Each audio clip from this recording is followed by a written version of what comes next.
네, 안녕하세요. 김영원 노무사입니다. 취업규칙을 불이익하게 변경을 하게 되면 원래는 동의가 필요하죠. 자, 그러면 동의가 필요한데 동의를 얻지 않게 되면 그 취업규칙은 기존의 근로자에 대해서는 기득권이 있는 기존의 근로자에 대해서는 적용되지 않는 구조입니다. 만약에 나중에 이 취업규칙의 불이익 변경에 대해서 동의를 했어요. 동의를 하게 되면 동의한 이후부터 그 취업규칙이 효력이 있다. 자, 이 경우는 문제가 없는 구조입니다. 이런 거죠.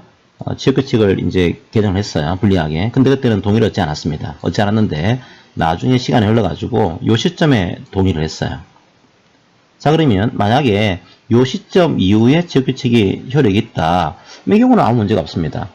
그런데 만약에 이 경우에 노조가 단협을 체결해서 과반수가 된 노조겠죠. 바뀐 후가 아니고요.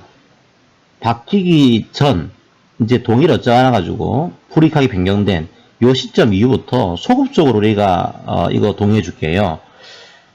이후에 대해서 동의가 있다. 이건 문제가 안 되는데 과연 이전에 동의를 얻지 못해가지고 기존 근로자에 대해서는 효력이 없게 된 이 취업규칙을 소급적으로 단체배학으로 인정해 주겠습니다. 이 소급적인 동의가 인정될 거냐?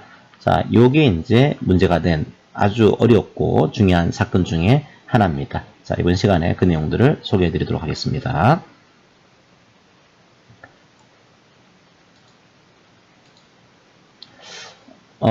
이제 디자인 진흥원 사건인데요. 이 근로자가 70년도에 입사를 했습니다. 입사를 했고, 과거에는 퇴직금 제도가 누진제가 많았거든요. 누진제였어요. 그런데 이 누진제를 이제 개정을 했습니다. 개정을 해서, 81년도에 개정을 했죠.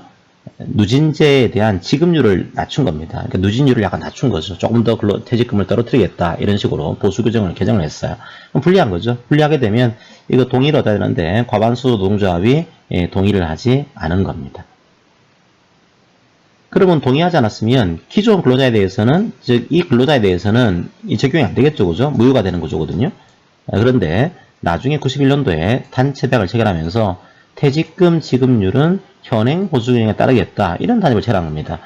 약간 어려운 내용이긴 하지만 이렇게 하시면 돼요. 그러니까 나중에 만들어진 단체배학에서 지금 이때 체결된 보수규정이 기존 근로자에게는 무효가 될 건데 이 내용을 소급적으로 동의해 드리겠습니다. 자, 이런 단체배학을 체결한 겁니다. 그럼 만약에 이 근로자가 나중에 퇴사하게 됐다. 그럼 나중에 퇴사한 근로자에게는 기존의 보수규정을 적용해서 퇴직금을 줘야 되는 것인지 아니면 바뀐 보수규정을 적용해서 퇴직금을 지급을 해야 되는 것인지, 자, 과연 단협으로 소급적으로 이 취업규칙을 동의해 주는 것, 이걸 인정할 것인지, 자, 요게 문제가 된 그런 사안이에요. 자, 보도록 하겠습니다. 이 근로자가 92년도에 퇴직을 한 겁니다. 퇴직을 하게 되면 이게 어떻게 되는 거지? 자, 이게 논쟁이 되는 거죠. 과연 개정된 퇴직금 지급률을 적용을 해야 되는 것인지, 불리하죠, 그죠? 아니면은 과반수가 동의하지 않았으니까 개정되기 전에 퇴직금 규정을 적용을 해야 되는 것인지, 이게 다투진 그런 사안입니다. 상당히 논쟁이 많은 사항이기 때문에 다시 한번 노동법의 정석을 보시면서 정리를 하는 게 좋을 것 같아요. 이번 시간은 단순하게 결론만 제가 말씀드리도록 하겠습니다. 이런 거죠. 첫 번째로 불리하니까 동의를 얻어야 하는데 동의를 얻지 않고서 일단 불이익하게 변경을 한 거예요. 그리고 나중에 단협으로 우리가 그거 인정해 줄게 소급적으로 동의해 준 겁니다. 인정할 수 있겠는가? 이에 대한 판례예요. 자, 단협으로 동의하는 것. 그거는 만약에 단협 체결할 그 당시에 이 사업장에 재직을 하고 있는 조합원이다. 혹은 단협이 확장되게 되면 그 확장된 근로자들도 적용되겠죠. 그죠? 만약에 단협에 사인할 그 당시에 노조원이나 확장되게 된 근로자면은 단협은 적용되는 구조입니다. 적용되는 구조예요. 그러면 소급적으로 동의해주는 거 그거 인정할 수 있냐? 예, 우리 판례에서는 인정을 해주고 있어요.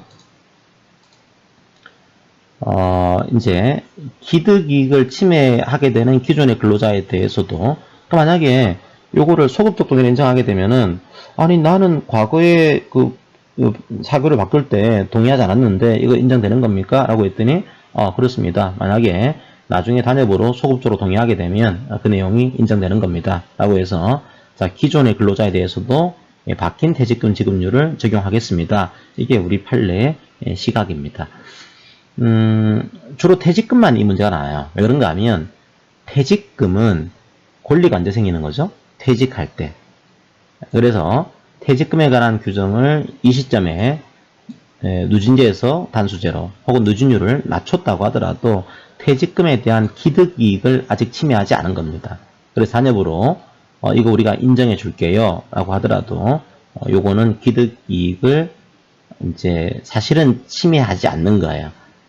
그러니까 나중에 보겠지만 그 임금이라고 하는 것은 이미 나한테 채권이 넘어오게 되면 임금 채권은 노조의 단협으로 이거를 가져갈 수가 없어요. 노조가 단협으로 포기를 못 시키는 겁니다. 하지만 아직 나한테 처분권이 넘어와 있지 않은 임금에 대해서는 노조가 포기하게 할 수 있는 거죠.